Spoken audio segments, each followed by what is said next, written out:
पढ़ा था ग्राफ के बारे में, जो काइनेमेटिक्स के ग्राफ होते हैं, velocity time graph, position time graph और तुम्हारा एक्सीलरेशन टाइम ग्राफ, इन सबों के बारे में पढ़ा। तो उसमें याद होगा तुम्हें कि the slope of velocity time graph represent acceleration eight any instant. तो जहाँ पर भी द स्लोप ऑफ टेंजेंट, तो स्लोप जब टेंजेंट ड्रॉ करें किसी पॉइंट पर, किसी इंस्टेंट पर, अगर वेलोसिटी टाइम ग्राफ में टेंजेंट ड्रॉ करें तो उसका जो स्लोप होगा, स्लोप मतलब कि जो कि टाइम एक्सिस से बनाया गया जो एंगल है उसका tan theta, that is called slope. तो that slope represent acceleration and the slope of tangent drawn at a point on position time graph और displacement time graph at any instant represent velocity. Position time graph में किसी भी instant पर draw किया, किसी instant पर position time graph में डाला गया जो टेंजेंट होगा वो वेलोसिटी बताएगा और वेलोसिटी टाइम ग्राफ में वो एक्सीलरेशन बताएगा। और जो एरिया इनक्लोज्ड जो होता है तुम्हारा एक्सीलरेशन टाइम ग्राफ का, वो क्या बताता है, वेलोसिटी को बताता है। और वेलोसिटी टाइम ग्राफ का जो कि एरिया होता है वो डिस्टेंस या डिस्प्लेसमेंट ये सबको रिप्रेजेंट करता है। तो जिसका ग्राफ वगैरह तुमने बनाया था। तो एक आध क्वेश्चन देखते हैं आज ग्राफ से रिलेटेड, जो कि एक क्वेश्चन है तुमको question number 11 in H C. Verma books. देखो question number 11 H C. Verma, H C. Verma question number 11 chapter 3 exercise 3 तुम्हारा मोशन स्ट्रेट लाइन जो तुम्हारा है ये जो चल रहा है उसमें चैप्टर रेस्ट एंड मोशन के नाम से चैप्टर है इसमें। तो उसमें है क्वेश्चन, एक ग्राफ दिया हुआ है पोजीशन टाइम ग्राफ। ये तुम्हारा टाइम हो गया,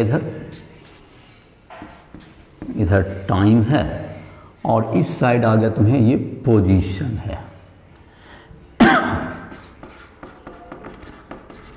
पोजीशन x इसको दिखाया गया है और टाइम को t से दिखाया गया है। चलिए तो टाइम है इधर t जाहिर है, और इधर टाइम का मार्किंग किया हुआ है सेकेंड में तुम्हें।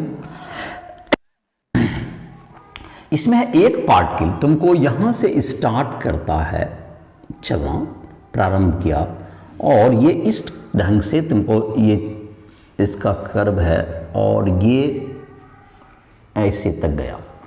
तो क्वेश्चन है कि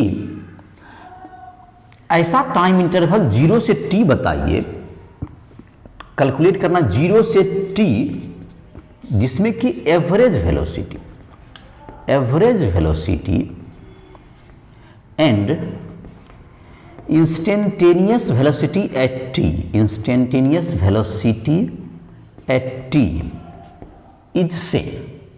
तो 0 से t का एवरेज वेलोसिटी, 0 से t टाइम, आपको इसमें से t जो टाइम है कहां पे वो टाइम होगा, वो टाइम को आपको बताना है जहां पर कि 0 और वहां से तक के 0 से t के बीच का जो तुम्हारा है क्या चीज, एवरेज वेलोसिटी, और t पर जो इंस्टेंटेनियस वेलोसिटी है वो दोनों सेम हो जाए।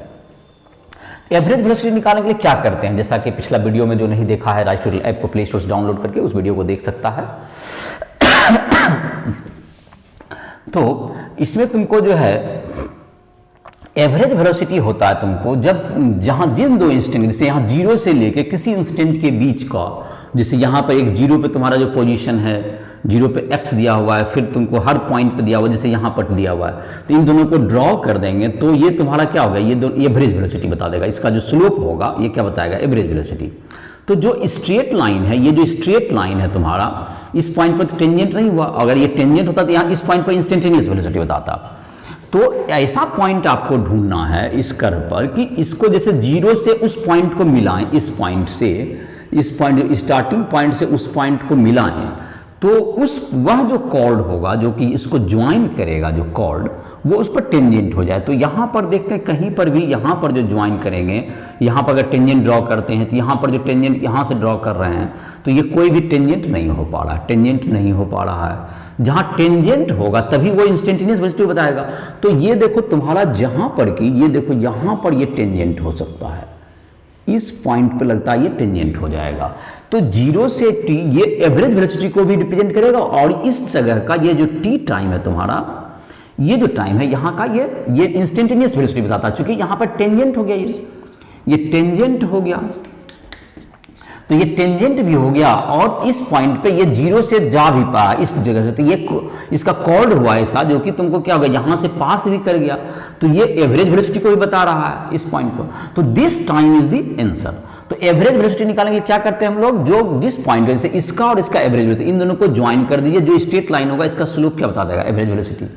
और इंस्टेंटेनियस वेलोसिटी के लिए क्या करना होगा, यहां पर जो टेंजेंट ड्रॉ करते हैं, लेकिन दोनों तो अलग अलग स्ट्रेट लाइन है, तो देखो टेंजेंट इधर जा रहा है और इसको यहां ज्वाइन करेंगे तो अलग है, तो ये पॉइंट मेरा सही नहीं है। अगर इसी तरह से खोज करते जाएं तो ये पॉइंट हमको लग रहा है जहां पर कि क्या हो रहा है तुम्हें, और ये जो तुम्हारा ग्राफ में देखोगे मार्किंग है तुम्हारा, ये 10 से 20 के बीच में आता है, तुम्हारा जो बुक देखोगे 10 से 20 के बीच में आता है और 10 के करीब है, ये 10 सेकेंड है यहाँ पर है 20 सेकेंड है और इसके करीब है, देन इट मीन्स कि ये लगभग 1/5 पे जाता है, तो this time will be around t is equal to 12 second. तो इसका समझ में आ गया हो क्या करना है कि इंस्टेंटेनियस वेलोसिटी के लिए क्या करना है, हमको टेंजेंट ड्रॉ करना है किसी पॉइंट पर, और एवरेज वेलोसिटी जिस जिस इंस्टेंट के बीच में है उसको क्या करना है, उसको अब एक स्ट्रेट लाइन से मिला दें, जैसे इन दोनों पॉइंट के बीच का एवरेज वेलोसिटी कहेगा, तो ये दोनों पॉइंट के बीच में एवरेज वेलोसिटी जीरो हो जाएगा, क्योंकि देखो इसको जब मिलाए तो ये जो लाइन बना ये क्या होगा तुम्हें, लेकिन ये जीरो से नहीं है हमारा क्वेश्चन, वो उस क्वेश्चन की बात नहीं कर रहे हैं। किसी भी दो इंस्टेंट के बीच में हमको एवरेज वेलोसिटी निकालना हो तो हम क्या करते हैं, इन दोनों को मिला सकते हैं, तो ये दोनों क्या होगा तुम्हारा, इसमें डिस्प्लेसमेंट सेम हो गया तो एवरेज वेलोसिटी इस बीच में क्या होगा, जीरो हो गया, क्योंकि और ये पैरेलल भी है इसका अंदर स्लोप भी इसका जीरो है, इस आधार पर भी कर सकते हैं इसको। तो इस तरह से क्या कर सकते हैं हम इस क्वेश्चन को सॉल्व कर सकते हैं। अब अगर रहता कुछ इसी ग्राफ में, तो ये तुम्हारा क्वेश्चन नंबर 11 तुम्हारा हो गया खत्म। अब जैसे कि मान लेते हैं अगर ग्राफ इस तरह से रहता ऐसा, तो ये कौन सा होता, ये ऊपर जा रहा है, तो अगर इसमें हमको खोजना होता वही पॉइंट कि कौन सा पॉइंट है जहां पर कि इंस्टेंटेनियस वेलोसिटी और एवरेज वेलोसिटी सेम होगा, तो जाहिर है कि यहां पर का तो एवरेज वेलोसिटी, ये तो तुम्हारा इंस्टेंटेनियस वेलोसिटी इधर जाएगा, तो ये तो इससे पास नहीं किया, तो यहां से हम देखें तो शायद इस जगह पर जो टेंजेंट होगा, यहां पर जो टेंजेंट जाएगा इन सब जगह पर, ये लगता है कि यहां से पास कर सकता है टेंजेंट, ये तो ये जो तुम्हारा जहां पे ये टर्न करा वो पॉइंट नहीं, उसके आगे का पॉइंट लगता है, ये पॉइंट लगता है कि तुम्हारा क्या हो सकता है, ये सेम हो सकता है। तो जो कि है तुम्हारा इंस्टेंटेनियस वेलोसिटी निकालने के लिए क्या करेंगे हम लोग, इंस्टेंटेनियस वेलोसिटी जो होगा स्लोप ऑफ टेंजेंट निकाल देंगे और एवरेज के लिए कॉर्ड का जो है स्लोप होगा वो एवरेज को बताता है। तो एक दूसरा क्वेश्चन देखते हैं हम लोग ग्राफ से जुड़ा हुआ, और भी क्वेश्चंस के लिए तुम जो है ग्राफ में तुमको जो क्वेश्चन है राष्ट्रीय ऐप पर भी आकर के प्ले स्टोर डाउनलोड करके उसमें भी तुमको देख सकते हो, उसमें भी बना सकते हो क्वेश्चन को। और जिसको कहीं भी प्रॉब्लम में कंसेप्ट समझने में प्रॉब्लम हो रही है वो हमसे संपर्क कर सकता है, उस ऐप पर के माध्यम से हमसे संपर्क किया जा सकता है, कोई भी क्वेश्चन हो, कंसेप्ट हो, फिजिक्स केमिस्ट्री मैथ किसी में भी वो हमसे पूछ सकता है। तो हम लोग अब बात करते हैं एक और ग्राफ जो कि एनसीईआरटी बुक में दिया हुआ है एक्सरसाइज में। तो देखो एक ग्राफ है जो कि इसके चर्चा करते हैं, एनसीईआरटी एक्सरसाइज का क्वेश्चन है ये।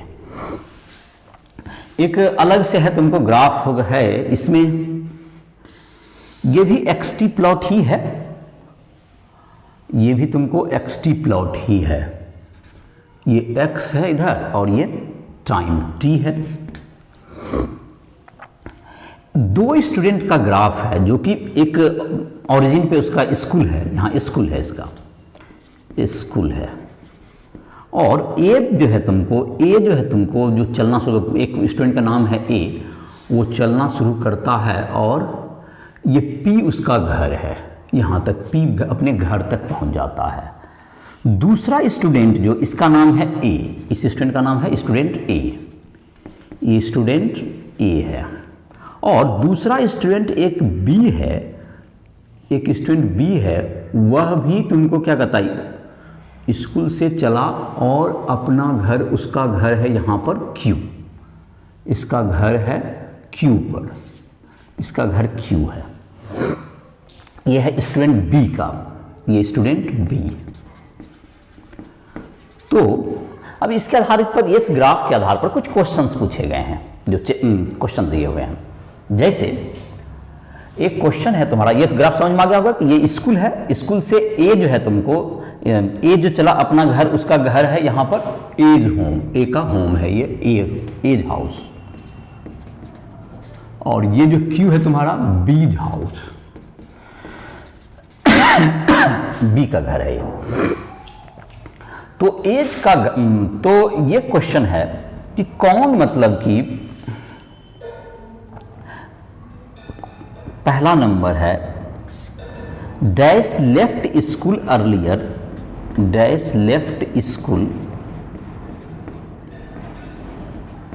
अर्लियर देन डैश, मतलब कौन स्कूल छोड़ देता है किससे पहले, मतलब ए या बी, कौन पहले स्कूल छोड़ता है, स्कूल से कौन पहले घर के निकलता था। कैसे पता करेंगे इसको?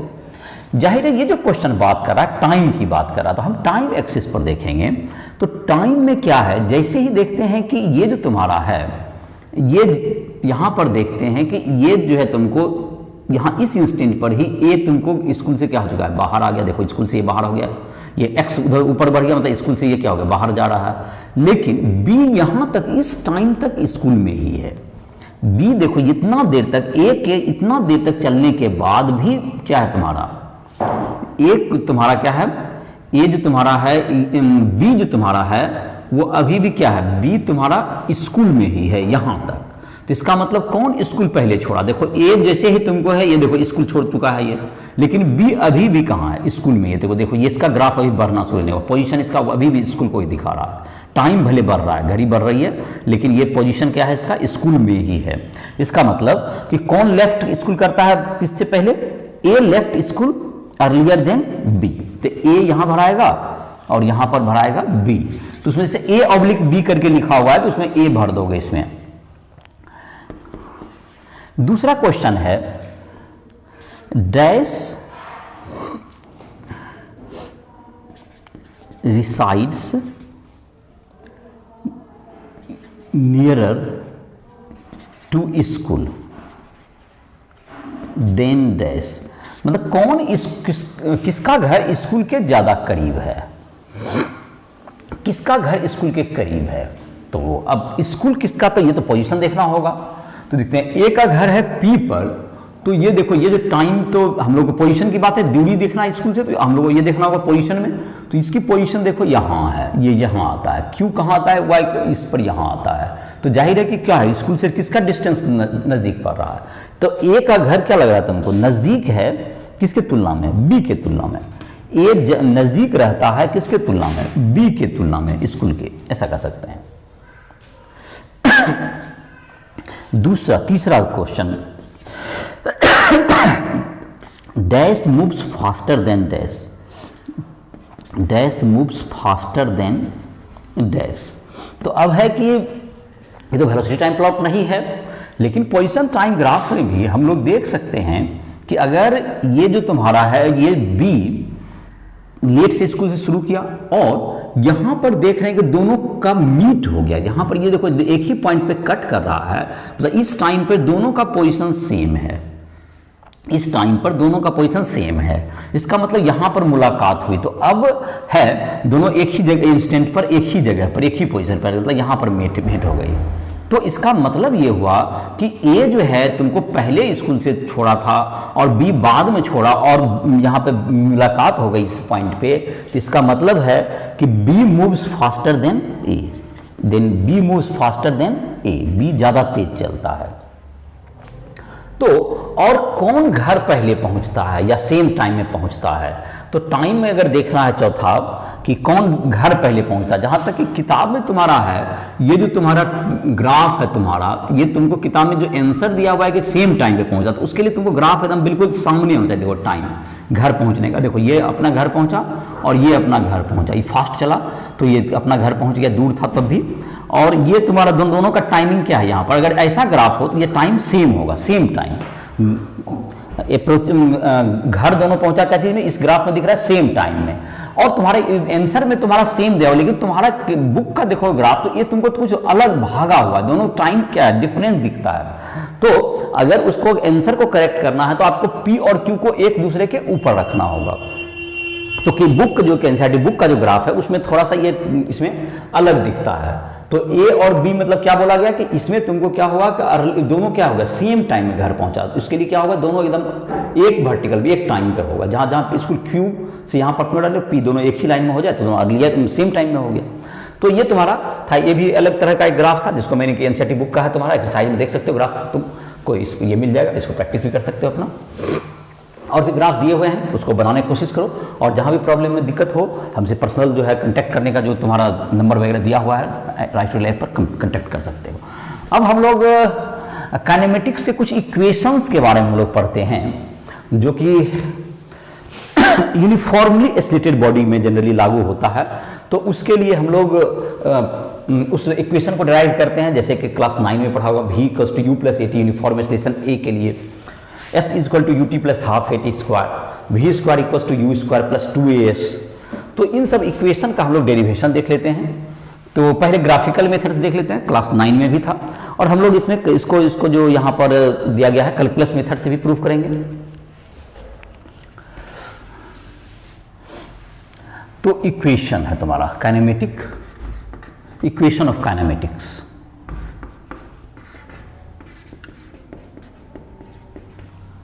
इक्वेशन ऑफ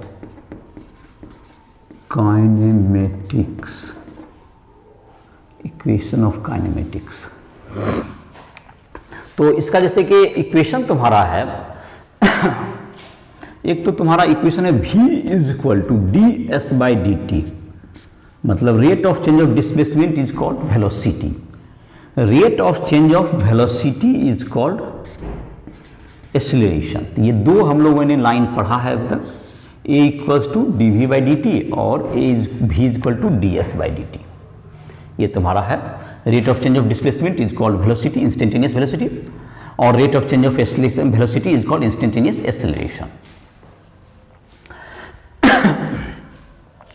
हम लोग अब ग्राफ के द्वारा अगर चाहें तो इसको लाना यूनिफॉर्म एक्सीलरेशन के लिए, यूनिफॉर्मली एक्सीलरेटेड बॉडी का ग्राफ क्या होगा देखते हैं। ये टाइम है और इधर की तरफ ले लेते हैं वेलोसिटी, वेलोसिटी। तो कोई पार्टिकल u से, इनिशियल वेलोसिटी कितना है u से स्टार्ट किया और t टाइम में ये चला गया कहाँ तक, ये t टाइम में v तक चला गया, ये u तक गया, यहां से ये क्या हुआ तुम्हें, ये v पहुंच गया, इसका वेलोसिटी यूनिफॉर्म वेलोसिटी चलते हुए, यूनिफॉर्म है तो इसलिए स्ट्रेट लाइन है तो यूनिफॉर्म ही हुआ। और इस समय टाइमिंग क्या है t है, अगर इस समय टाइम t है, ये t टाइम हुआ। तो ए particle starts with velocity u और यूनिफॉर्म एक्सीलरेशन, चूंकि ये जो यूनिफॉर्म एक्सीलरेशन इसलिए हुआ चूंकि इसका जो स्लोप होगा, ये जो स्लोप कहते हैं जो यहाँ से ड्रॉप किए ये जो लाइन, तो ये जो स्लोप होगा इसको थीटा, टेन थीटा, ये सब जगह कांस्टेंट ही है, तो यूनिफॉर्म एक्सीलरेशन है। तो इसको लिख देते हैं, इसका डिस्क्रिप्शन लिखना चाहें, ए पार्टिकल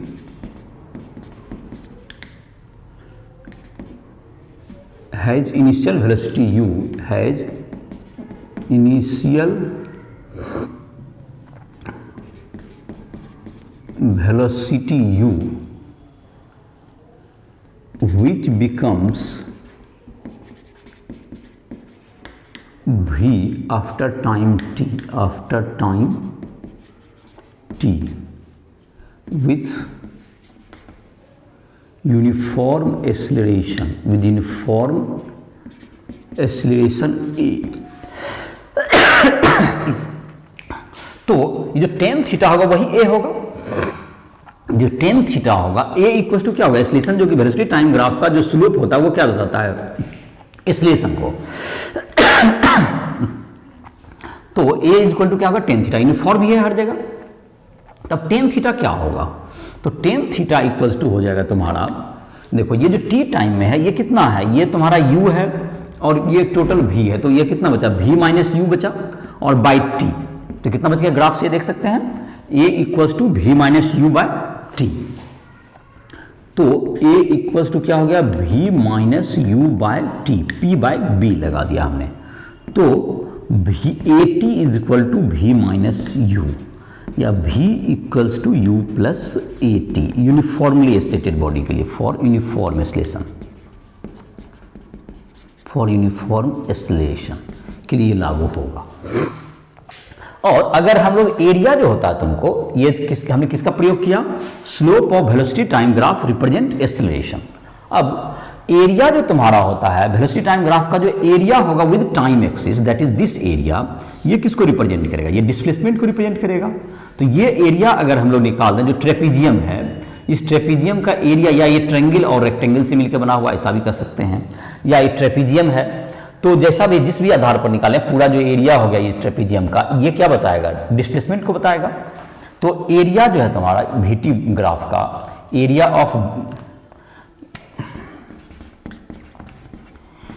ऑफ वीटी ग्राफ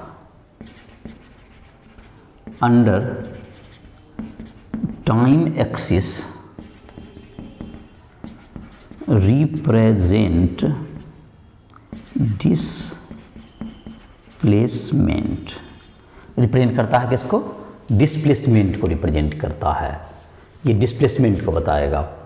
तो ये डिस्प्लेसमेंट क्या हो जाएगा, तो S इज इक्वल टू, अब जैसे कि तुम रेक्टेंगल ही पहले नीचे का ले लो, तो रेक्टेंगल क्या होगा, इसका जो है एक साइड है u और ये टाइम t हो गया, तो इस रेक्टेंगल का जो नीचे वाला रेक्टेंगल है उसका एरिया हो गया u इंटू टी, प्लस ऊपर का क्या हो जाएगा देख लेते हैं, ऊपर का हो गया एरिया क्या हो जाएगा तुम्हारा, हाफ इंटू एक हो गया तुमको t बेस हो गया, और ये हो गया v minus you, half into T into v minus u.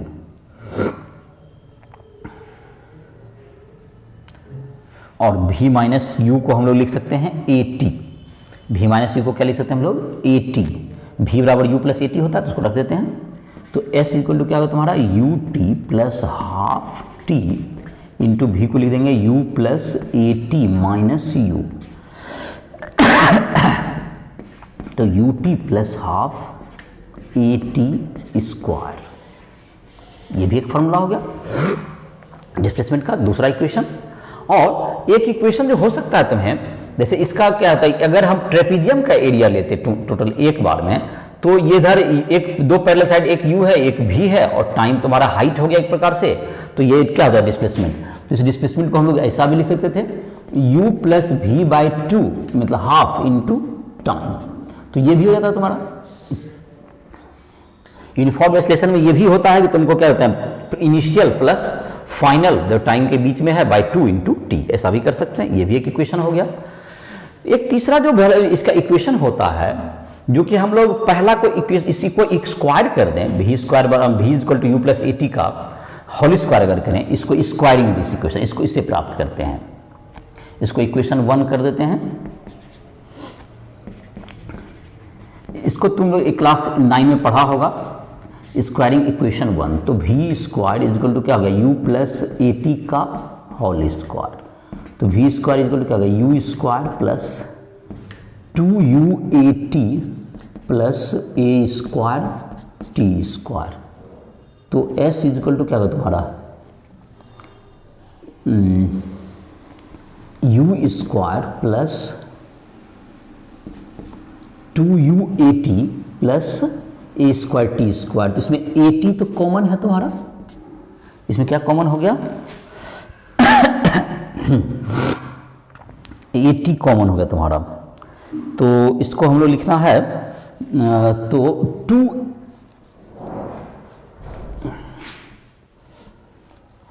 तो इसमें कॉमन सिर्फ ले लेते हैं हम लोग, v square is equal to क्या लिख दिया तो हमने, यू स्क्वायर हो गया, अब प्लस तुमको कॉमन लेते हैं इसमें 2u है, तो 2 कॉमन ले लो और a कॉमन ले लो, चलो t छोड़ दो, 2 और कॉमन, तो ut हो गया, 2 तो कॉमन नहीं, तो यहाँ पे हाफ, ये क्या हो जाएगा ए टी स्क्वायर हो गया, यहाँ पे 2 नहीं था इसलिए हाफ करना पड़ा। तो ये आ गया तुम्हारा equation v square you square plus 2a, और ये तुम्हारा सेकेंड इक्वेशन क्या हो गया, s हो गया ये। तो इक्वेशन नंबर फ्रॉम इक्वेशन 2, ये इक्वेशन 2 से क्या हो गया, s बन गया इक्वेशन 2 से।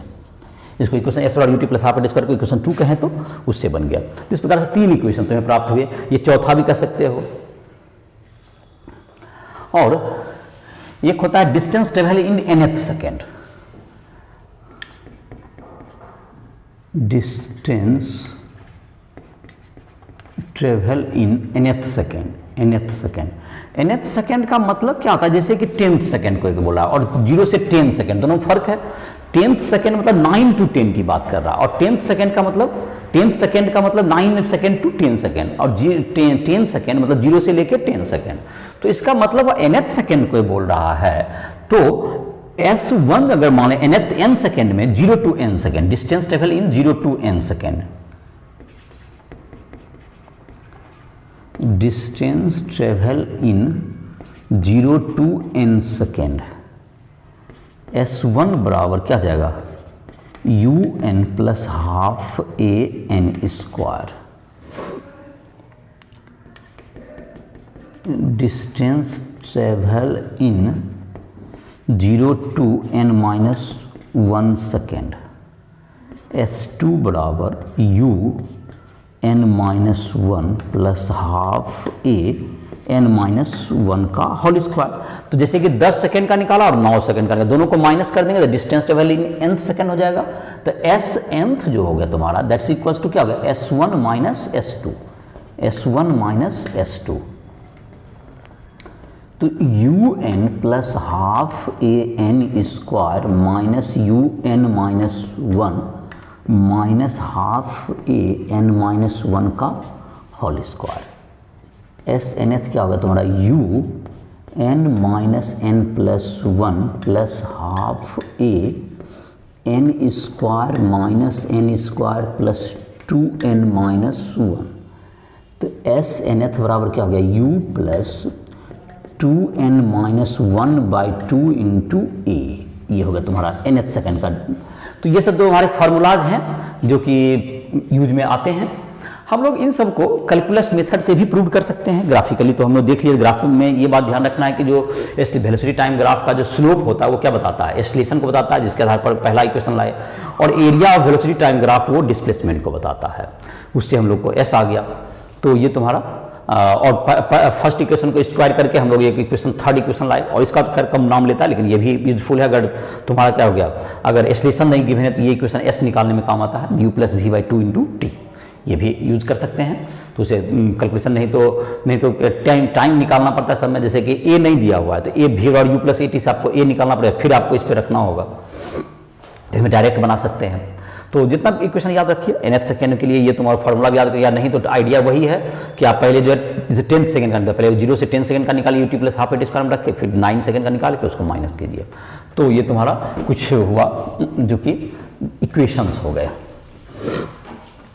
हम लोग इसको कैलकुलस मेथड से भी प्रूव कर सकते हैं।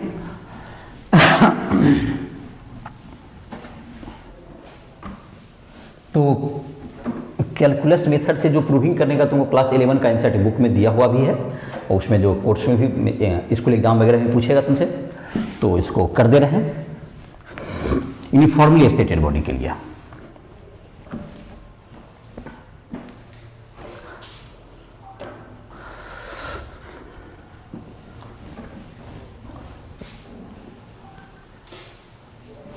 इसमें बहुत ही आसान इंटीग्रेशन की जरूरत पड़ती है। जो इंटीग्रेशन यहाँ बताएंगे उसी से भी समझ जाओगे, और नहीं तो तुम राइफल ऐप पर जो इंटीग्रेशन का जो अलग से वीडियो है उसको तुम लोग वॉच कर सकते हो, मैथमेटिकल टूल्स में मिलेगा। और या तो इंटीग्रेशन का जो क्लास 12 का जो होता है क्लास है उसमें फर्स्ट वीडियो तुम बना सकते हो। अगर थोड़ा सा और डिटेल में चाहिए तो क्लास 12 का जो तुम्हारा प्ले लिस्ट है उसमें जाकर के मैथमेटिक्स में जाकर क्लास 12 का प्लेलिस्ट में मैथमेटिक्स में जाकर के देखोगे, उसमें 7.1 करके इंटीग्रेशन जो फर्स्ट वीडियो वो तुम देख सकते हो। तो उसमें भी तुमको इंटीग्रेशन की जानकारी मिल जाएगी। और ऐसे ही बहुत ही सिंपल इंटीग्रेशन है, इसमें कोई दिक्कत नहीं, मैं बता रहा हूँ, समझ में यहाँ भी आ जाएगा।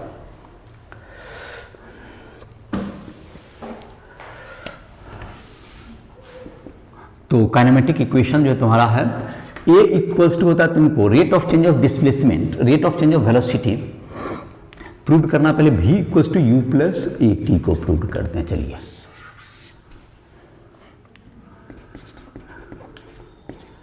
Rate of change of velocity is called acceleration. A equal to क्या होगा, dv बाय dt। तो dv equals to a dt। तो ये तुम्हारा जो है इनिशियल वेलोसिटी, अगर पार्टिकल का the particle has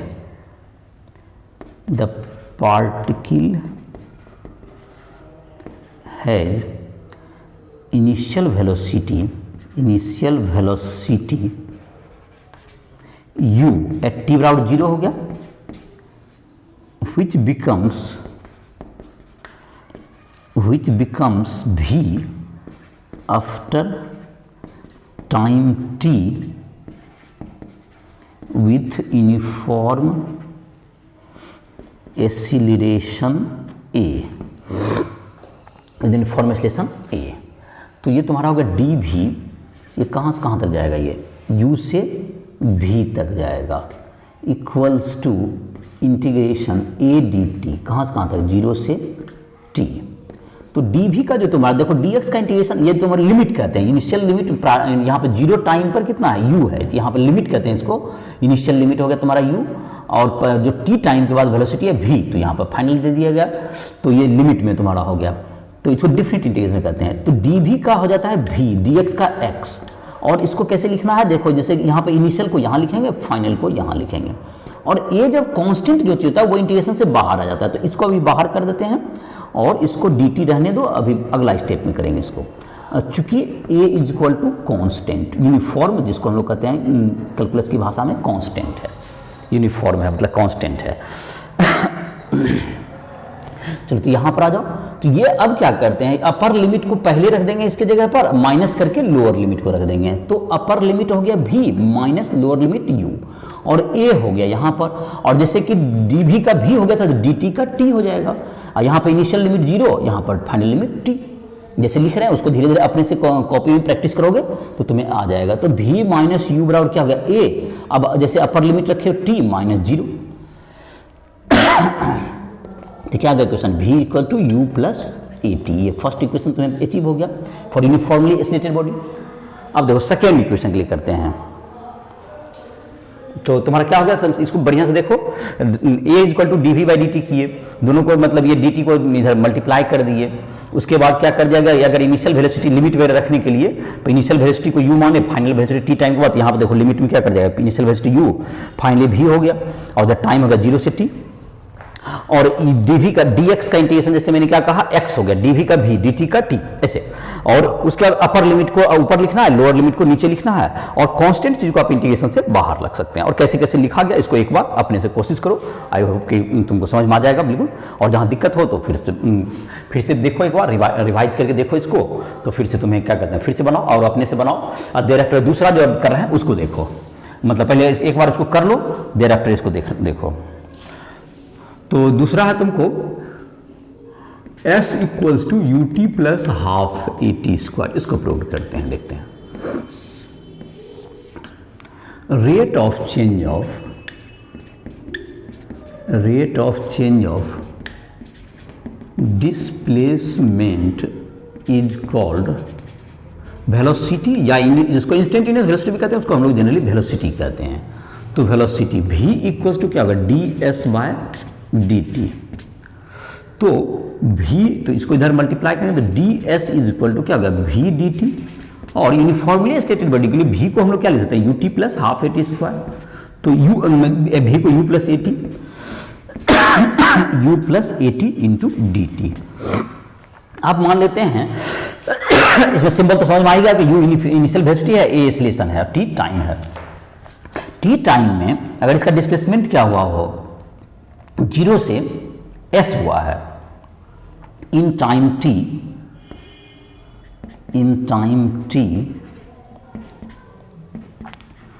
the displacement of particle is s,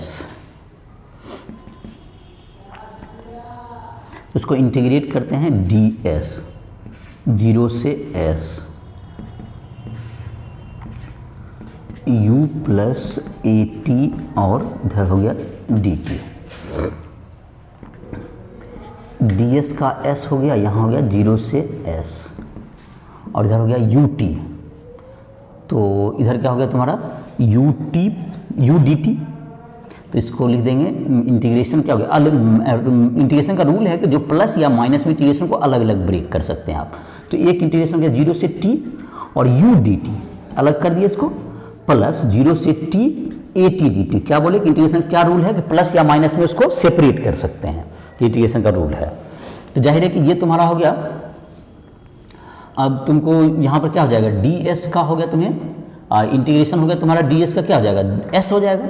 तो इसको क्या लिखते हैं, इसको एस लिख देते हैं और लोअर लिमिट को यहाँ लिखते हैं और अपर लिमिट को यहाँ लिखते हैं। इसमें क्या यू कांस्टेंट है तो यू को बाहर कर दो, डी टी 0 से टी, और इसमें ए बाहर आ जाएगा, ए कांस्टेंट है तो यहाँ पर बच गया टी डी टी और 0 से टी, यहाँ भी इंटीग्रेशन लिमिट हो गया। तो चलिए, तो यहाँ पर क्या हो गया, अब तुमको पिछला वाला का याद होगा, एस माइनस 0 इसको लिख सकते हैं, और यहाँ हो गया यू और डी टी का हो गया टी, यहाँ 0 से टी तक, प्लस ए बाहर है। और ये जो तुम्हारा होता है इसमें तुमको हो गया, इसका जो इंटीग्रेशन होगा टी पर पावर 1 + 1 बाय 1 + 1, इसका फार्मूला होता है जितना पावर रहेगा उसमें 1 ऐड करना, ऊपर भी और नीचे भी ऐड करना, जिसको फार्मूला के रूप में हम यहाँ पर एक लिख भी देते हैं। थोड़ा सा पहले इसको कंप्लीट कर लेते हैं। तो s इक्वल टू क्या हो गया, u इंटू टी माइनस 0 और प्लस हो गया a into t square by 2 और हो गया माइनस 0 स्क्वायर बाय 2। तो क्या है तुम्हारा formula, S why you t plus half a t square, तुम्हारा प्रूव हो गया। और जहाँ तक जिस फार्मूला की बात कर रहे थे, कुछ फार्मूला यहाँ, एक फार्मूला यहाँ पे लिख सकते हो जो इंटीग्रेशन में तुम्हें काम आएगा बहुत जगह फिजिक्स वगैरह में। वो कुछ ऐसा है जैसे कि टी पर पावर अगर एन डी टी है तो इसको लिखते t power n + 1 by n + 1। Power जितना रहेगा, जैसे 1 था यहाँ पर पावर अभी हम लोग क्वेश्चन में, तो 1 + 1 बाय 1 + 1। और एक सी भी जोड़ते हैं, अगर इनडिफिनिट है, लिमिट नहीं रहेगा तो जोड़ेंगे सी, अदरवाइज नहीं तो लिमिट है तो तुमको सी जोड़ने की जरूरत नहीं पड़ती है। इनडिफिनिट इंटीग्रेशन में सी जोड़ते हैं, अगर लिमिट नहीं डालेंगे तो फिर उसका बाद में सी का वैल्यू निकालना पड़ता है। एक वैसा भी तरीका होता है, बुक्स में देखोगे तो वैसा भी बना हुआ रहता है कि पहले लिमिट नहीं दिया हुआ रहेगा तो उसमें क्या करेगा, बाद में सी जोड़ देगा, सी को का वैल्यू निकालेगा वहाँ पर जा करके, तो उससे भी निकल जाता है। उसको इनडिफिनिट इंटीग्रेशन, ये डिफिनिट इंटीग्रेशन हो गया। ये तुम्हारा दूसरा आ गया एस और you t plus half a t square. तो इसमें क्या क्या देखा कि v इक्वल टू क्या चले हम लोग D s by d t. तो v का वैल्यू तुम्हारा जो पिछला जो इक्वेशन 1 यूज किए तो v equal to u plus a t, उसका प्रयोग किए वहाँ पर। उसके बाद इंटीग्रेशन का रूल बताया कि एडिशन में क्या कर सकते हैं लोग, अलग अलग कर सकते हैं, और बाकी जो रूल्स हैं अलग अलग करने के बाद, जैसे u कांस्टेंट है तो बाहर ले लिए, a यूनिफॉर्म एक्सलेशन है तो वो भी बाहर आ गया, और t पर पावर n का integration t power n + 1 by n + 1 है तो 1 था वहाँ पर पावर, t पावर नहीं कुछ पावर 1 है तो 1 + 1 बाय 1 + 1। तो इसका आ गया s equal to u t plus half a t square. Third equation तुम्हारा है v square equal to u square plus 2as, v square equal to u square plus 2as। इसको प्रूव करते हैं, देखते हैं। v square equal to u square plus 2as। चलिए इसको देखते हैं। तो इसमें क्या होगा तुम्हारा, v जो तुम्हारा है ये है ds बाई डी टी, और इसमें टाइम लेकिन नहीं होना चाहिए हमको, इसमें टाइम नहीं है, और इसमें क्या है तुमको एक्सलेशन है बट टाइम नहीं है। तो v equal to ds by d t से आगे बढ़े तो यहाँ टाइम को हमको हटाना पड़ेगा। तो ऐसा करते हैं, v equal to d s by d t है, डी एस बाई डी भी कर दो एक, और इंटू डी भी से इधर गुना भी कर दो, d v by d t. तो इससे फायदा ये होगा कि d v by d t को हम लोग ए लिख पाएंगे। तो इसका मतलब हो गया v equal to d s by d t, d s by d v into क्या होगा तुम्हें ये ए हो गया, ए हो गया ये तुम्हारा। तो v डी वी बराबर ए डी एस, इसको डी वी को इधर कर दो, v डी वी बराबर क्या हो गया ए डी एस, ऐसा हो गया। तो अब वो टाइम से इंडिपेंडेंट हो गया। अब हम लोग उसको इंटीग्रेट कर सकते हैं both side, integrating both side. तो इनिशियल लिमिट कहाँ से कहाँ तक जाएगा, ये u से स्टार्ट करेगा और फाइनली वेलोसिटी v तक जाएगा। और जहाँ तक इधर ds है तो ds that is displacement, displacement कहाँ से कहाँ तक जाएगा, 0 से स्टार्ट करेगा और s तक जाएगा। तो ये होगा तुम्हारा v पे पावर फिर 1 + 1 बाय 1 + 1, ये हो गया तुम्हारा। और यहाँ पर अपर लिमिट v और लोअर लिमिट u, और a हो गया बाहर, और ds का क्या हो गया, s 0 से s हो गया। ये हो गया तुम्हारा v² - u² बराबर a × s -0। v² - u² बराबर 2as, v² बराबर u² प्लस 2as।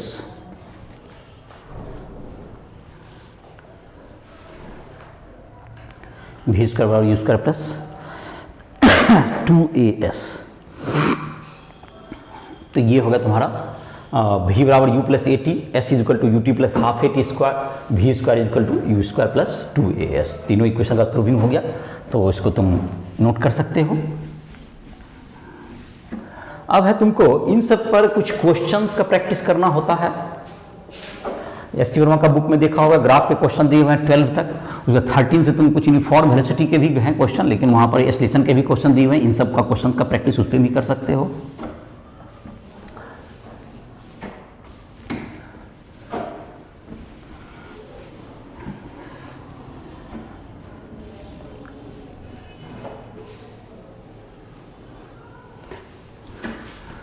तो ये इक्वेशन हो गया तुम्हारा। तो जो इक्वेशन हम लोग लाए अभी इक्वेशन काइनेमेटिक्स के, जिस पर काफ़ी तुम्हारा v equal to u plus a t जो यूनिफॉर्मली एस्लेटेड बॉडी के लिए, और अगर यूनिफॉर्म एस्लेशन नहीं हुआ तो you have to integrate d s v equal to d s by d t से आगे बढ़ना पड़ेगा। और जहाँ भी या a equal to d v by d t जैसा क्वेश्चन होगा, और उसके अकॉर्डिंगली आगे जाके इंटीग्रेट करके उसको बनाना पड़ेगा। अगर यूनिफॉर्म एस्लेशन है तो इन सब इक्वेशन को यूज करके भी क्वेश्चन को क्या सॉल्व किया जा सकता है। तो तुम इसमें जैसे कि मैं बता रहा था, एस टी वर्मा के बुक में तुमको क्वेश्चंस दिया हुआ है, तुमको 13 से स्टार्ट, ऐसे तो average velocity, average velocity, average speed से क्वेश्चन तो 1 वगैरह में भी दिए, 1 2 3 समय है। उसके बाद ग्राफ के कुछ क्वेश्चन दिए हुए हैं 12 तक। उसके बाद तुमको 13 से तुम कुछ यूनिफॉर्म वेलोसिटी भी क्वेश्चन, यूनिफॉर्मली एस्लेटेड बॉडी के भी 13 to 31 तक क्वेश्चन है तुम्हारा, और 32 से तुम्हारा मोशन इन 2 डायमेंशन, जिसका क्लास आगे स्टार्ट करेंगे। तो इसमें जैसे कि है, एक है तो तुमको वर्टिकल मोशन अंडर ग्रेविटी। तो vertical motion under gravity, vertical motion under gravity, तो इसे कुछ क्वेश्चंस वगैरह बताए देंगे, जैसा पूछोगे, जैसा कि तुम ऐप पर जाकर के तुम जब भी तुम्हें ज़रूरत हो तो हमसे संपर्क भी कर सकते हो, उसमें पूछ भी सकते हो क्वेश्चन, जो भी उसको सॉल्व कर दिया जाएगा, जिसको लाइव में ही बता दिया जाएगा। कुछ क्वेश्चंस मैं इसे अपनी तरफ से बता दूंगा, और v इक्वल टू जो कि एग्जाम्पल में वगैरह सॉल्व के रूप में तुम्हें काम करेगा। तो जैसे कि तुम्हारा है मोशन अंडर ग्रेविटी वेलोसिटी, तो तुमको जैसे इसमें है जो, अगर के इसमें ये बात ध्यान रखना होता है कि ये तुमको जब कोई बड़ी वर्टिकल मोशन ग्रेविटी के अंतर्गत कर रहा हो, तो इस बॉडी को एक एक्सेलेरेशन होता है, किधर की ओर होता है, एक एक्सेलेरेशन होता है ग्रेविटी के कारण, जिसको हम लोग जी कहते हैं। ये एक्सेलेरेशन होता है जो कि ग्रेविटी देता है, जिसका वेट के कारण, दैट इज कॉल्ड जी। ये एक्सेलेरेशन ड्यू टू ग्रेविटी कहलाता है। इसका वैल्यू कितना होता है, 9.8 मीटर पर सेकेंड स्क्वायर। ये कहलाएगा एक्सेलेरेशन ड्यू टू ग्रेविटी। और जनरली अगर तुमको जो कि फ्रिक्शन वगैरह को नहीं दिया हुआ हो, तो जी ही एक एक्सेलेरेशन इधर लगता है, वर्टिकली डाउनवर्ड, तो जो बॉडी पर हमेशा लगता रहेगा। तो जहां भी एक्सेलेरेटेड, ये भी यूनिफॉर्म ही माना जाता है। स्मॉल हाइट से अगर आप गिर रहे हैं, स्मॉल हाइट मतलब 1 किलोमीटर, आधा किलोमीटर या 500 मीटर, ये सब स्मॉल ही माना जाएगा। जो अर्थ के रेडियस की तुलना में अगर आपकी 6400 किलोमीटर के तुलना में कम है, जो उसको आप लेस कर सकते हैं, तो आप यूनिफॉर्म ही जी का वैल्यू रहेगा। लेकिन जैसे ग्रेविटेशन चैप्टर में हम लोग जब पढ़ेंगे आगे आने वाले चैप्टर्स में, तो जी का वैल्यू वेरी भी करेगा हाइट के साथ, वो बाद की बात है। अभी जो हम लोग का क्वेश्चन रहता है वो स्मॉल हाइट वगैरह में रहता है, 200 मीटर, 100 मीटर, 50 मीटर, तो उसमें जी का क्या मानता है, 9.8 मीटर पर सेकंड कांस्टेंट होता है। कहीं कहीं पर जी के लिए, जी का कैलकुलेशन में इजी हो, कैलकुलेशन आसान हो, उसको आसान के लिए जी का वैल्यू 10 भी ले लिया जाता है क्वेश्चन में, वो कैलकुलेशन को इजी या सिंपल करने के लिए। तो बहुत से जहाँ पर जी का वैल्यू 10 दिया हुआ है तो वहाँ 10 ले लोगे, अदरवाइज 9.8 का यूज करोगे। और ये तुम्हारा हो गया जी का वैल्यू। तो ये नीचे की ओर, तो अब जैसे कि कोई बॉडी अगर ऊपर से नीचे गिरा, तो इसमें ये बात आप ध्यान रखेंगे कि किधर की तरफ पॉजिटिव लेते हैं, किधर नेगेटिव लेते हैं। अगर हम लोग डाउनवर्ड पॉजिटिव ले लें, इफ डाउनवर्ड पॉजिटिव ले लें, डाउनवर्ड पॉजिटिव, डाउनवर्ड पॉजिटिव ले लेंगे तो डाउनवर्ड पॉजिटिव लेंगे तो जी एक्सलेशन जी क्या होगा, g equal to g positive, g positive हो जाएगा। लेकिन अगर अपवार्ड पॉजिटिव लेते हैं तो जी निगेटिव होगा। अपवार्ड पॉजिटिव अगर लेते हैं, अपवार्ड पॉजिटिव, अपवार्ड पॉजिटिव तो जी क्या हो जाएगा तुम्हारा, जी निगेटिव। और जाहिर है कि तुम अब बॉडी को कैसे फेंक रहे हो, जी तो खैर तुम्हारा फिक्स था, अब बॉडी को मान लेते हैं कि नीचे से ऊपर फेंका जा रहा है या ऊपर से ये गिर रहा है, दो अलग अलग सिचुएशन होंगे। तो जिसको भी आप प्लस माने हैं या डिस्प्लेसमेंट भी, आपको अगर बॉडी ऊपर जा रही है तो आपका डिस्प्लेसमेंट ऊपर की ओर है, दैट इज वो प्लस या माइनस आप अकॉर्डिंगली अपना मानेंगे। यहाँ पर अगर आपने ऊपर पॉजिटिव माना है तो आपका डिस्प्लेसमेंट पॉजिटिव लिखाएगा, अगर आप ऊपर से नीचे गिर रहे हैं और नीचे को पॉजिटिव माने तो आपका डिस्प्लेसमेंट वो भी पॉजिटिव हो जाएगा। तो हम लोग सुविधा के लिए जब भी चाहें अपने क्वेश्चन के सिचुएशन के मुताबिक हम अपने डायरेक्शन को किसको प्लस लेना और किसको माइनस लेना इसको चूज कर सकते हैं किसी क्वेश्चन में। और जिस सिचुएशन में बड़ी जैसे कि कभी, लेकिन एक ही क्वेश्चन में दो बार में आप चेंज नहीं कर सकते हैं। जो एक बार ले लिया आपने अगर अपवार्ड पॉजिटिव तो फिर डाउनवर्ड पॉजिटिव एक ही क्वेश्चन में लेंगे, एक ही सिचुएशन में, तो वो क्या हो जाएगा, रॉन्ग हो जाएगा। तो आप दूसरे किसी क्वेश्चन में जिसमें भी आप अपने सुविधा के लिए क्या कर ले, डाउनवर्ड पॉजिटिव लेना है या upward positive, you can choose it. तो जनरली जैसे तुम्हारा है, अगर ऊपर की ओर बॉडी को अपवार्ड फेंका गया तो अपवार्ड फेंका गया तो अपवार्ड को पॉजिटिव ले लीजिए। अगर ऊपर डाउनवार्ड अगर नीचे गिर रहा है तो डाउनवार्ड पॉजिटिव ले लीजिए, ये भी सकता है। तो अगर हम लोग ले लें बॉडी को, जैसे क्या है, तुमको ये बॉडी थ्रोन वर्टिकली, तो जैसे कि तुमका ऊपर नीचे से ऊपर फेंका गया, तो जितने भी इक्वेशन है उसमें ए का जी का वैल्यू क्या होगा, प्लस या माइनस अकॉर्डिंगली तुम अपना एडजस्ट करोगे। जैसे तुम्हारा इक्वेशन था v equal to u plus a t, अब जी प्लस लेना या माइनस लेना वो तुम एडजस्ट अपना करोगे। v equal to u plus a t, s equal to u t plus half a t square, तो एक जगह पर वो चेंज होगा, v square equal to u square plus 2as। तो ये तुम्हारा जो है जिस सिचुएशन के मुताबिक अब तुम इक्वेशन में क्या करोगे, ए का वैल्यू जी का वैल्यू किधर प्लस लेते हो किधर माइनस लेते हो, उसके आधार पर एस है, यू है, ए है, इन सबों का वैल्यू पॉजिटिव निगेटिव कर सकते हो। जैसे कि हम लोग एक क्वेश्चन देख लेते हैं, एसटीवर्मा बुक में दिया हुआ है, जैसे 24 नंबर है तुम्हारा, या एक क्वेश्चन एनसीईआरटी बुक का भी ले सकते हो। एनसीईआरटी बुक में एक एग्जांपल है, पहले उसी को देखते हैं, थोड़ा सा इजी है, देर आफ्टर फिर बात करते हैं वर्टिकल मोशन का ही, इसी का चर्चा करते हैं।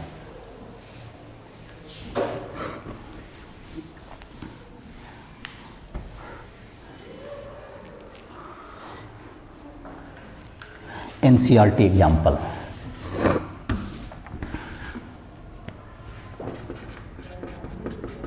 मोशन स्ट्रेट लाइन जो है एनसीईआरटी एग्जाम्पल से क्वेश्चन दिया जा रहा है, एग्जाम्पल। तो ये है तुमको एक क्वेश्चन है कि एक स्टोन को या एक बॉल को 25 मीटर के हाइट से फेंका जा रहा है। 25 मीटर देख लो, कोई एग्जाम्पल देख लो, 25 मीटर के हाइट से फेंका जा रहा है। इनिशियल वेलोसिटी है इसका 20 मीटर पर सेकेंड, 20 मीटर पर सेकेंड, और क्वेश्चन में दिया गया कि जी को लेना है 10 मीटर पर सेकेंड स्क्वायर, जी को लेना है 10 मीटर पर सेकेंड। तो ये क्वेश्चन है कि यह कितने देर के बाद ये जमीन पर पुनः आ जाएगा, कितने देर के बाद ये जमीन पर लौट जाएगा, how many time to return to time to reach ground. ये 25 मीटर हाई बिल्डिंग से फेंका गया है और कितना 20 मीटर पर सेकेंड के स्पीड से ऊपर की ओर फेंका जा रहा है इसको, इस बॉडी को। तो ये कितना जाएगा, कितना देर का, तो पहले ये बॉडी ऊपर जाएगा फिर ये नीचे गिरेगा, तो ये कितना टाइम में जमीन पर आ जाएगा। तो पहले इसको बनाने का एक तरीका तो ये है कि हम डायरेक्टली बना सकते हैं, लेकिन अगर सामान्य अगर सोचें तो पहले ऊपर जाएगा तो ऊपर कितना दूर जाके जीरो होगा, ऊपर जहाँ पे जाकर के जहाँ पे जीरो होगा वो टाइम यहाँ पर माना तो यहाँ तक जाएगा, यहाँ जीरो होगा, तो जहाँ पर रुकेगा ये तो वहाँ पर फाइनल वेलोसिटी इसका क्या हो जाएगा, जीरो हो जाएगा। और ये u हो गया, और इसका एक्सेलरेशन तो हमको g है ही, नीचे की ओर है।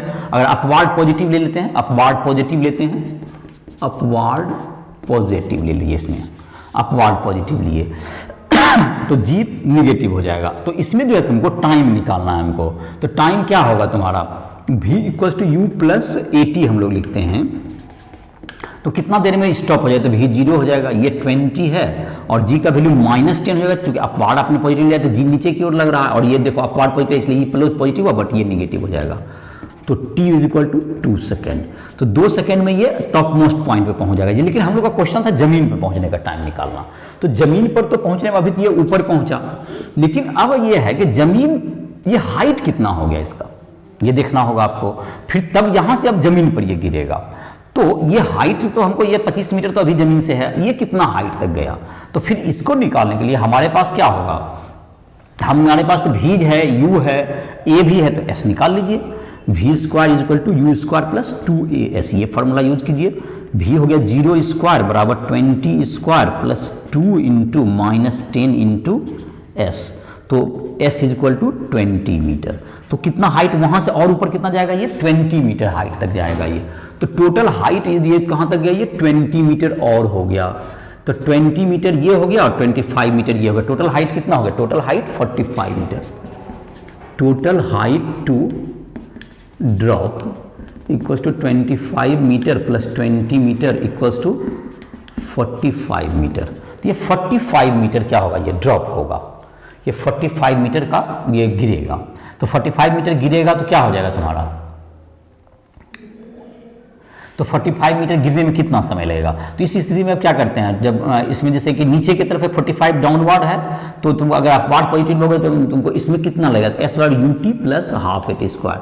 तो ये जो टॉप मोस्ट पोजिशन पे यू क्या हो जाएगा तुम्हारा, वहां जहां से स्टार्ट का यू 0 है, और अपवार्ड इसको माइनस 45 कर लीजिए, that's equal to 0 plus half into 10, ये भी माइनस नीचे की ओर लगा, minus 10 into t square. S कितना होगा तुमको 45, 25 plus 20 that is 45 minus 45 minus 45 बराबर माइनस 5 इंटू टी स्क्वायर।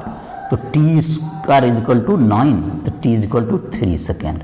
तो टोटल टाइम कितना हो गया, total time to drop, total time to reach ground is equal to 2 second ऊपर जाने में और 3 सेकेंड नीचे ड्रॉप करने में। तो 5 सेकेंड में ये जमीन पर पहुंच जाएगा।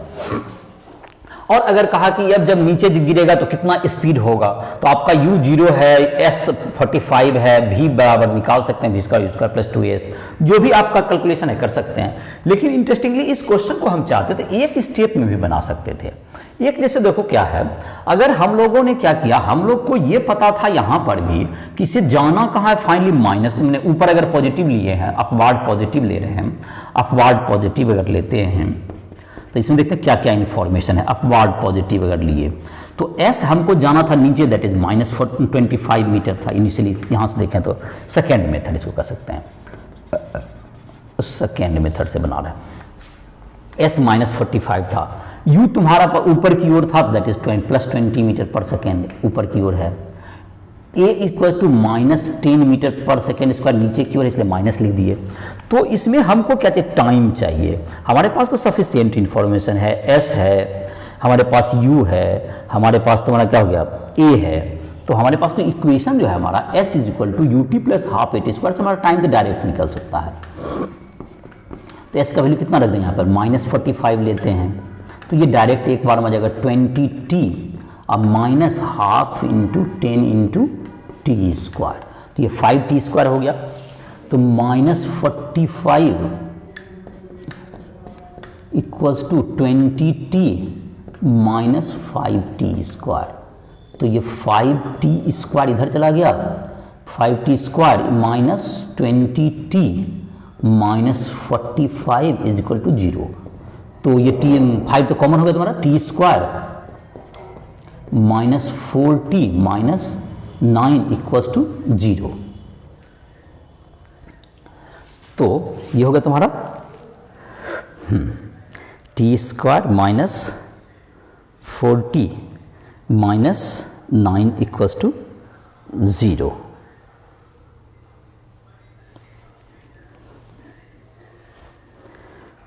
Forty 20t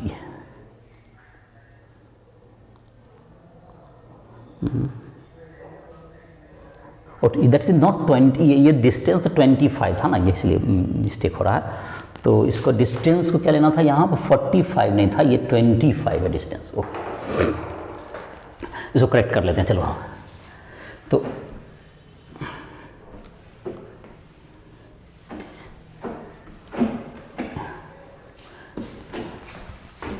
S equals to क्या था, u t plus half a t square. ये डिस्टेंस है तुमको -25 equals to 20t minus half into 10 into t square.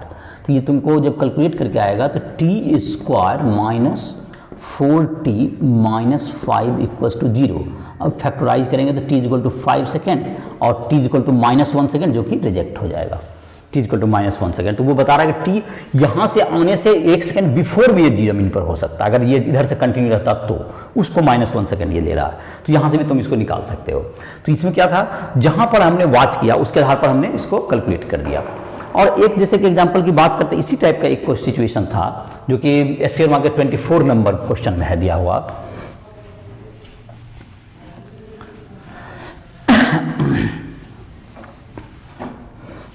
तो इसमें क्वेश्चंस काफ़ी रहते हैं, इसे काइनेमेटिक्स के, जिसको प्रैक्टिस करना पड़ता है। काफ़ी क्वेश्चंस को प्रैक्टिस करो। और एनसीईआरटी राइस ट्यूटोरियल ऐप पर भी तुमको जो है क्वेश्चंस मिल जाएंगे, जेईई मेंस से एडवांस काफ़ी स्टैंडर्ड क्वेश्चंस भी दिए हुए, ऑब्जेक्टिव में भी मिल जाएंगे। तो इन सब क्वेश्चन के लिए तुम प्रैक्टिस करेंगे, राइस ट्यूटोरियल ऐप को प्ले स्टोर से डाउनलोड करके ऑब्जेक्टिव सब्जेक्टिव जो भी है क्वेश्चन सारे मिल जाएंगे। जहाँ दिक्कत हो, जो क्वेश्चन नहीं बन रहा है, तो हमसे बिल्कुल पर्सनली कंटेक्ट कर सकते हो। किसी भी सब्जेक्ट में, फिजिक्स केमिस्ट्री मैथ किसी में हो तो इसको तुम कंटेक्ट कर सकते हो। तो एससी वर्मा 24 नंबर देखते हैं एक्सरसाइज का। एससी वर्मा 24 नंबर क्वेश्चन देखिए। ये है तुमको कि एक बैलून से, ये बैलून है, ये 60 मीटर के हाइट पर है। ये कितना हाइट है अभी जमीन से, इसका 60 मीटर का हाइट पे है। और इससे तुमको एक जो है ये बैलून 7 मीटर पर सेकेंड के स्पीड से ऊपर जा रहा है। 7 मीटर पर सेकेंड के स्पीड से ऊपर जा रहा है। एक आदमी इसमें क्या करता है, इससे एक बॉल को निकाल करके इसको ड्रॉप कर देता है। ये बैलून से, ये बैलून से एक बैलून में से निकला, एक आदमी ने हाथ निकाला और एक बॉल को ड्रॉप कर दिया। तो बॉल कितने देर के बाद जमीन पर आ जाएगा? तो एक जो इसमें है, जो सिचुएशन अभी था, दोनों बहुत कुछ मिलता जुलता भी लग रहा है, लेकिन एक जो समझने में स्टूडेंट गलती करते हैं वो तुमको मैं समझा देता हूं। पहले उस पर ध्यान दो कि जब बॉल को छोड़ा गया बैलून से, बैलून उस समय 7 मीटर पर सेकेंड के स्पीड से जा रहा था। तो जो बॉल का जो इनिशियल वेलोसिटी है वो 0 नहीं होकर के जब ड्रॉप किया गया उस समय वह बैलून के साथ चल रहा है, तो बॉल का इनिशियल वेलोसिटी क्या होगा, 7 मीटर पर सेकेंड अपवार्ड होगा। जो स्टूडेंट क्या करते हैं, जो ये सोचते हैं कुछ लोग कि ये जैसे कि ड्रॉप कर दिया गया तो इसका स्पीड 0 हो गया, जबकि वह बैलून के साथ है तो उसको इनिशियली वेलोसिटी 7 मीटर पर सेकेंड था, क्योंकि बैलून के साथ बॉल भी जा रहा था। तो ये वेलोसिटी उसको उस समय इनिशियली उसके पास रहेगा। और तो ये, और इसको अगर देखा जाए तो बाकी सिचुएशन सारा पिछले क्वेश्चन के जैसा ही आपका है। तो इसका मतलब ये हुआ कि जो बॉल को जो वेलोसिटी है वो कितना इनिशियली मिल जाएगा, तो 7 मीटर पर सेकेंड का। अपवार्ड पॉजिटिव ले लेते हैं, अगर अपवार्ड पॉजिटिव ले लेते हैं तो u इक्वल्स टू क्या होगा तुम्हारा, 7 मीटर पर सेकेंड बॉल के लिए, फॉर बॉल के लिए भी ये होगा, 0 नहीं होगा। ये बात फिर से देखिए, मैंने कहा कि बॉल जो है बैलून के साथ चल रहा है, तो जैसे ही ड्रॉप किया जाएगा तो उसका स्पीड 0 नहीं होकर बैलून का वेलोसिटी को ही वो ऑब्टेन करेगा। जेरेफ्टर जी के कारण वह जो धीरे धीरे क्या होगा, पहले ऊपर जाएगा फिर वो धीरे धीरे नीचे गिरेगा। जैसे अभी हम लोग पत्थर को फेंक रहे थे ऊपर की ओर, फिर वो नीचे आया, जस्ट यही सिचुएशन होने वाला है इसका। तो उसमें भी जैसे एक स्टेप में हम लोगों ने जो क्वेश्चन को बनाया था उसी स्टेप से हम लोग बनाते हैं। यू हो गया, एस कितना गिरना है, -60 नीचे की ओर है, और ए का वैल्यू कितना हो जाएगा, -9.8 मीटर पर सेकेंड स्क्वायर। तो इसमें time I have to calculate, तो जाहिर है कि सारा सिचुएशन है ही s equals to u t plus half a t square के लिए। तो इसमें बैठाइए, एस का वैल्यू कितना हो गया, -60, यू है तुमको 7t और plus half into -9.8 into t square, 4.9 T square minus हो गया तुम्हारा क्या चीज, तुम्हारा 7t -7t और ये -60 इज इक्वल टू 0। तो इसको जाहिर है कि या तो अगर फैक्टराइज नहीं होगा तो जो कि तुम्हारा t equal to -b plus -√b square -4ac इस पर बैठा दीजिए, आपका आंसर आ जाएगा। -b का मतलब कितना होगा तुम्हारा 7 प्लस -√b स्क्वायर, तो 7 का स्क्वायर -4, ए का वैल्यू कितना हो गया 4.9 इंटू सी का वैल्यू माइनस कितना है,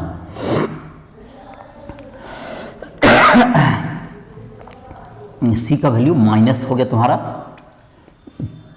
-60 बाय 2 इंटू ए, 2 इंटू ए का वैल्यू कितना है 4.9, तो यही इतना सेकेंड हो जाएगा तुम्हारा, इसका वैल्यू कितना होगा इतना सेकेंड। तो ये तुम्हारा कैलकुलेट कर दो, तुम्हारा आंसर आ गया। तो जाहिर सॉल्व कर लोगे तो ये तुम्हारा क्या होगा, इस भी क्वेश्चन बन गया तुम्हारा। तो जाहिर है कि इसमें भी पिछला क्वेश्चन इसमें बहुत सिमिलरिटी है, लेकिन एक जो समझने वाली बात वही था कि बॉल का जो इनिशियल वेलोसिटी है वो बैलून के वेलोसिटी के इक्वल होगा, ये बात ध्यान रखने वाली बात थी। और इसके अलावा क्वेश्चन को आसानी से बनाया जा सकता है। तो तुम्हारा और भी क्वेश्चंस वगैरह की प्रैक्टिस कर सकते हो, जो भी क्वेश्चन में दिक्कत होगी तो तुम पूछ सकते हो कभी भी। और इसी के साथ इस लेक्चर को समाप्त कर रहे हैं। बाकी क्वेश्चंस वगैरह के लिए कोई भी जो है तुम्हारा राइफल ऐप पर को प्ले स्टोर से डाउनलोड करके उसमें क्वेश्चन बनाओ, उसमें जो एडवांस तक के लेवल के बेहतर क्वेश्चन दिए हुए हैं काइनेमेटिक्स के, काफ़ी अच्छे एक्सरसाइज भी हैं, ऑब्जेक्टिव भी दिए हुए हैं, तो you can try it. Okay.